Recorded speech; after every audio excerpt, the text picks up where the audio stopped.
मेरे बेटी को परमेश्वर के हाथों में सौंपते हैं प्रभु, उनके द्वारा आपसे क्या बातचीत करना चाहते हैं हम सुनेंगे। हमें सबको जय मसीह की। मैं परमेश्वर का धन्यवाद करती हूँ। परमेश्वर ने हमें इस लायक बनाया, यहाँ खड़ा किया। मैं अपने आप से तो कुछ नहीं कर सकती मेरे पिता परमेश्वर, मगर आपकी पवित्र आत्मा के द्वारा सब कुछ हो सकता है मेरे पिता। मैं आपका धन्यवाद करती हूँ। वचन के द्वारा मेरे पिता परमेश्वर सबको आशीषित करना मेरे पिता परमेश्वर। मैं आपका धन्यवाद करती हूँ। 30 नहीं 60 नहीं 100 गुना फल लेके आना मेरे पिता। मैं तेरा धन्यवाद करती हूँ। जो वचन आज हमें मिला है उसके लिए मैं धन्यवाद करती हूँ।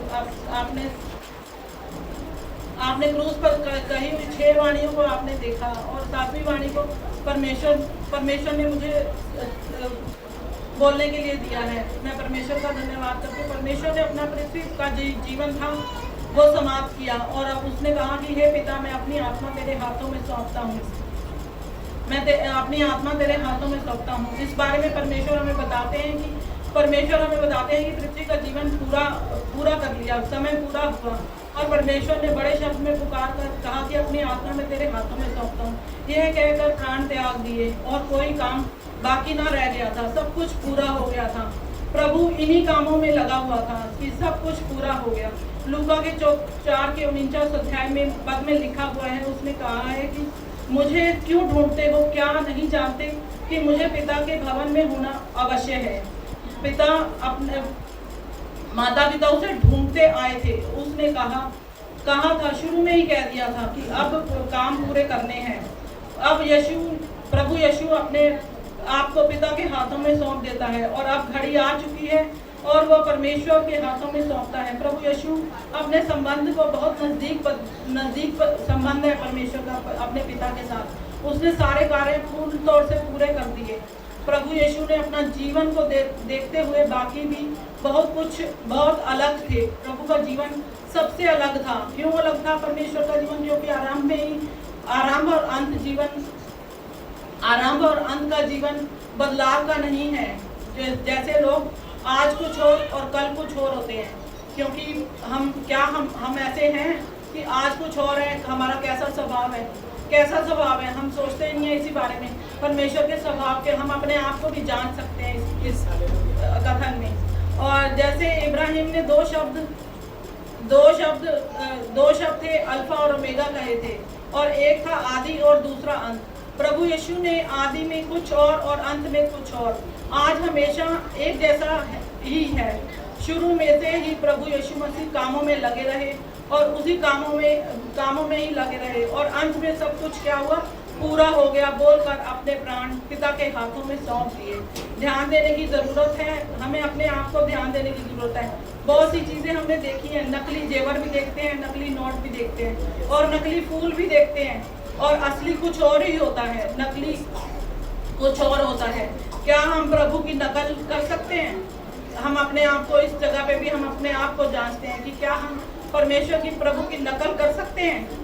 जो बातें परमेश्वर ने प्रभु ने किए और जो कोई कर सकता है वह नकल क्या कर सकता है?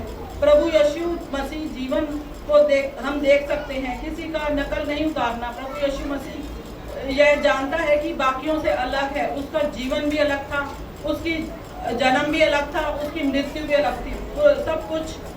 सब कुछ सबसे अलग था, क्योंकि वो एक अनूठा परमेश्वर था, अतुल्य परमेश्वर था, सबसे अलग खड़ा था। कोई उसकी बराबरी नहीं कर सकता, कोई उसकी तुलना करना चाहे तो भी नहीं कर सकता। हम भी उसकी तुलना नहीं कर सकते। अपने आप जैसा बनना चाहते हैं वैसा नहीं बन सकते। पवित्र आत्मा के द्वारा ये सब हम किसके द्वारा कर सकते हैं? सिर्फ पवित्र आत्मा के द्वारा।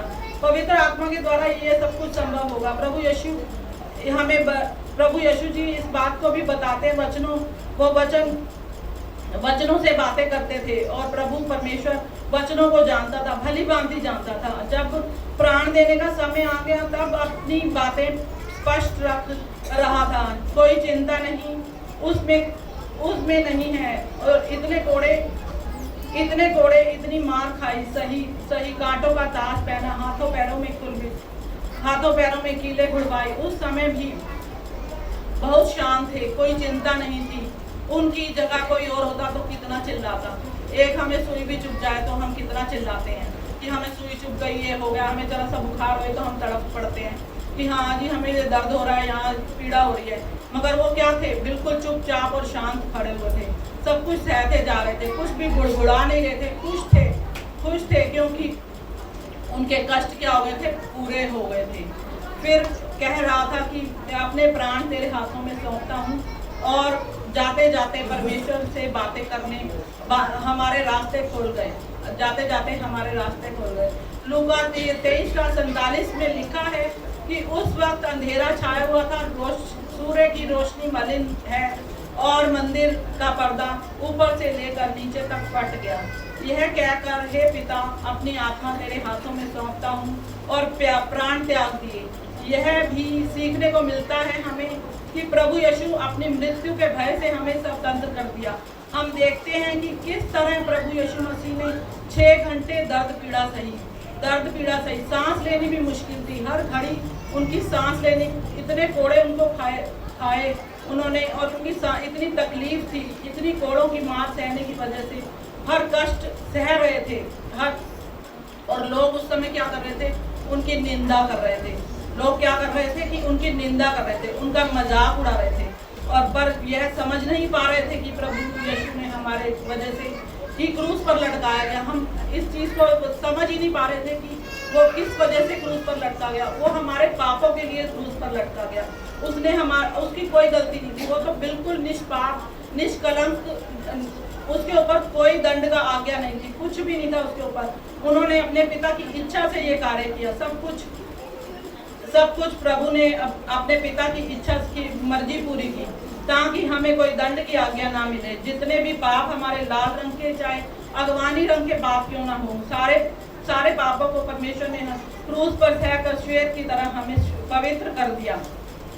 पूरी मानव जाति के लिए क्रूस पर अपना लहू बहाया और हमारा रिश्ता परमेश्वर से और मजबूत कराया। पहले पर्दा था, फिर यीशु मसीह ने प्राण त्यागे तो वो पर्दा भी फट गया, हमें पिता की नजदीक दिया। हम डायरेक्ट पिता से बात कर सकते हैं। पहले समय कोई भी पवित्र स्थान पर नहीं जा सकता था। जब प्रभु यीशु मसीह ने प्राण त्यागे तो पर्दा ऊपर से लेकर नीचे तक पूरा फट गया, और ऊपर का मतलब स्वर्ग और नीचे मतलब धरती।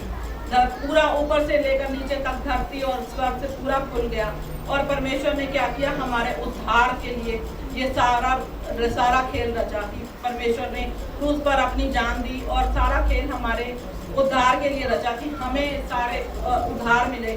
और परमेश्वर के जो हमारे बीच की दूरियां थी, परमेश्वर ने इस तरीके से हमारी नजदीकियों को बदला। हमें इन वचनों के लिए प्रार्थना करते हैं कि परमेश्वर ने अपने बलिदान को, हम अपने उस परमेश्वर के बलिदान को याद करते हैं, परमेश्वर के बलिदान को याद करते हैं इन वचनों के द्वारा, जो भी परमेश्वर ने हमारे लिए क्रूस पर सहा, और उसके लिए उसकी कुर्बानी को हमेशा हर समय हम ध्यान धरेंगे, बिल्कुल पूरी तरीके से ध्यान धरेंगे, उसके वचनों पे चलेंगे। जैसे परमेश्वर पवित्र था, वैसे हमें भी अपने पूरी कोशिश करनी है पवित्र होने के लिए। मैं परमेश्वर का धन्यवाद करती हूँ। ये वचन मैंने 2-3 दिन लगातार सुबह 4 बजे उठ के तैयार किया है। मैं परमेश्वर का धन्यवाद करती हूँ।